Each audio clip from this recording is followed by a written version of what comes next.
Rula Amin is monitoring developments in Syria from Beirut in neighbouring Lebanon. Rula, these protests began on the streets.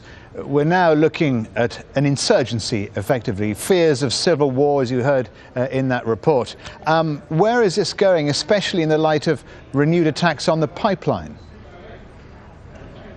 Well, it's safe to say that it seems like as if there is a race between those members of the opposition who feel it's time that the Syrian opposition uses more violence and specifically weapons against the government, the security forces, and even some of their supporters, and between those in the opposition who believe that is a high risk, because the minute the opposition start using armed weapons against the government that justifies for the government using more brutal force, and the government has the upper hand in terms of the military, and they can crush the dissent.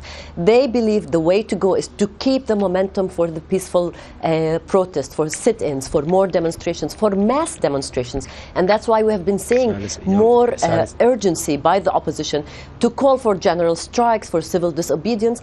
On one hand. On another hand, the Syrian National Council, some of its members have been appealing to the Syrian Free Army, trying to restrain them, saying they don't want any of these offensive attacks. They don't want them to attack the government because they don't want this uprising to turn into an armed conflict.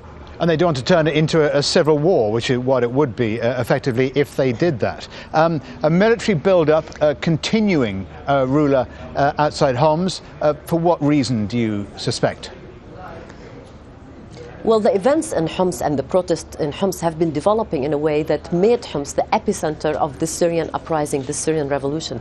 And the protesters there have been very determined, very defiant, and things have gone out of control. Not only they spun out of control of the government, but even some of the opposition, because in parallel to the street protest against the government, we have been seeing more sectarian killings, more sectarian kidnappings between civilians supporting the government and those who oppose the government along sectarian lines.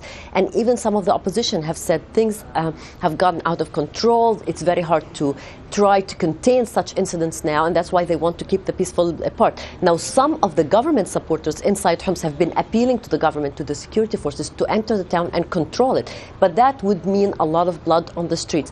Now, so far, this major assault that the opposition had been warning against has not happened, but activists are reporting massing of troops, heavy deployment of tanks, of security forces, of militias pro to the government, and they believe some of the attacks on the government, like the attacks on the pipeline, could be used as a pretext to launch such an offensive. Rula Amin, reporting from Beirut. Thanks, Rula.